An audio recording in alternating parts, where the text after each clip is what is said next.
Hey guys, what's up? I'm here to give you guys a recap on a new episode of Dr. Stone, which is on episode 5. Now, this episode right here looks really simple. Don't be surprised if this recap becomes short. So, if anything else, let's just get this started.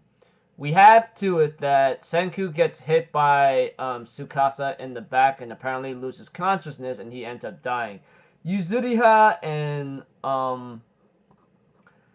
Taiju ends up mourning his death, but Tsukasa tells him that he died without having to suffer, so isn't that really better? But we see to it that Tsukasa was ready to actually maybe kill Taiju or fight him because how dangerous his strength and abilities can be.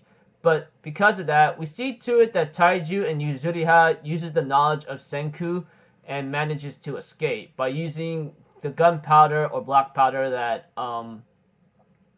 let me see here, that Senku made, that Yuzuriha will end up throwing, and using a giant boulder that Taiju has with him, throws up in the air, lands on the gunpowder, and they end up saying their goodbyes, and they end up escaping. Of course, Tsukasa says, "What's the point of escaping, huh?"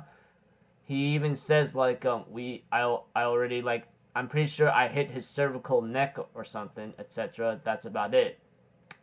We also see to it that Taiji knows that Senku can't be dead, and he ends up having to trying to use CPR on him. But we see to it that they realize that Senku was actually cracking his neck most of the time, and we did see that in a couple times in the episode. Even I've forgotten about it.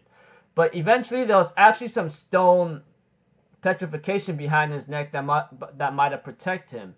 And we see to it, of course, that Taiju and Yuzuriha ends up using whatever miracle water they have left to heal up Senku's, to actually break Senku's petrification on the back of his neck. And we see to it that eventually it becomes it will later on shift to Senku's backstory. There was a question given to Yuzuriha and Taiju about let's see here, what if you had to choose between a lover and a friend, which one would you choose?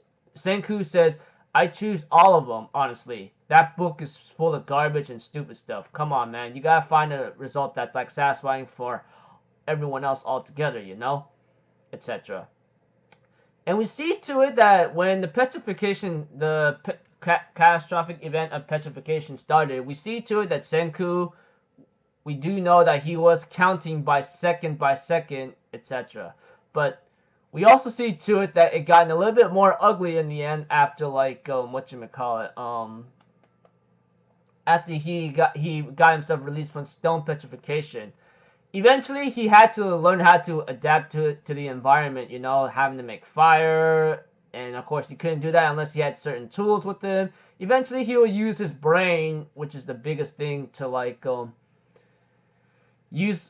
use for this kind of world, knowing that you have no technological advancement here and there. We see to it that Senku would later on manage to get some clothing, some weapons, even make his own shelter whatsoever to get to where he was at in that backstory of Senku. But eventually, of course, some monkeys would be actually watching him and be surprised at what he has been doing, and they go the shining monkeys no more whatsoever, and Senku tells the monkeys I'm gonna tell you that I'm one of those people who survived this petrification, and I'm human, blah blah blah.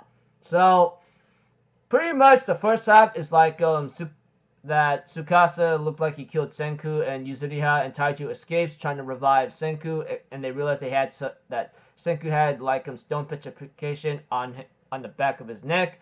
And we see to it, of course, we see the other half involving Senku's backstory, how he adapted to the environment after being petrified for about 3,700 years, So looking to this is going to be one hell of a time. So hopefully Senku comes back. I mean, obviously he should come back, because if he dies there, what's the point of continuing the story? So until then, I'll see you guys in the next video. I'm Officer Zero, people. Have a good day, and I'll see you guys next time, alright? Peace out. Bye-bye. Toot-toot-toot!